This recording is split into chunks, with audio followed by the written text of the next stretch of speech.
Vrtec želv. Nekoč, že dolgo tega, je globoko v morju živela velikanska želva s polnim oklepom izkušenj. Preplavala je ves svet in videla veliko dobrega, pa tudi slabega. Ker je bila že prestara za potovanja, se je odločila ostati tam, kjer se valijo želve. Skrbeti za mladičke in ustvariti vrtec. Že dolgo je opazovala življenje v morju in se spraševala, zakaj se vsi ves čas prepirajo, odrivajo in žalijo.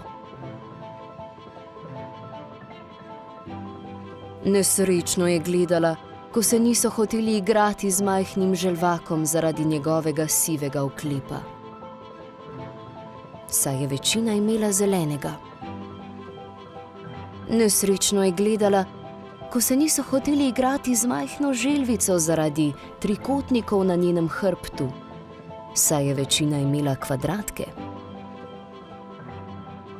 Nesrečno je gledala, ko se niso hoteli igrati z majhnim želvakom zaradi njegovih dolgih nohtov, saj je večina imela kratke.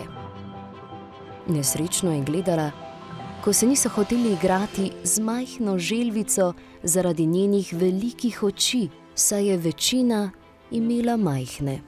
Premišljevala je, zakaj se to dogaja in kaj bi lahko naredila, da bi jih vse povezala. Na svojih potovanjih se je naučila, da je vsakdo poseben in prav takšen mora biti, da bi bil najboljši. Na svojih potovanjih se je prav tako naučila, da je vsakdo v nečem dober, zato ga je treba spoznati in sprejeti takšnega, kakršen je. Svoje znanje je želela podariti mladim želvam. Zato je naredila načrt. Povabila je vse želvice od vse povsod.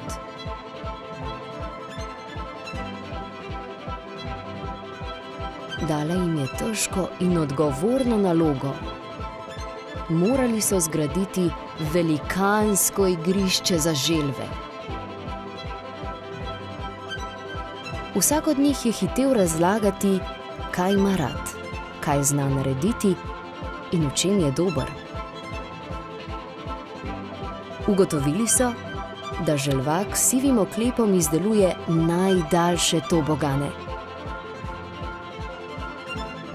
Ugotovili so, da želvica s trikotniki na hrbtu izdeluje najhitrejše vrtiljake. Ugotovili so, da želvak z dolgimi nohti izdeluje najgloblje predore v pesku. Ugotovili so, da želvica z velikimi očmi izdeluje najlepše hišice na skalah. Naenkrat so bili vsi prijatelji, sodelovali so, imeli so različne naloge, a skupen cilj, vsi so želeli zgraditi velikansko igrišče. Vedeli so, da jim bo uspelo. Niso jih več motili ne siva barva, ne trikotniki, ne dolgi nohti, ne velike oči. Ugotovili so, da je vsakdo v nečem dober, da je vsakdo poseben in prav takšen najboljši. In kaj misliš? Ali jim je uspelo? Seveda jim je. V vsem prostranem morju ni želve, ki še ni obiskala velikanskega igrišča.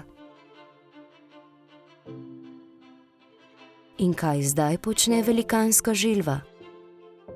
Z nasmehom počiva med igrali.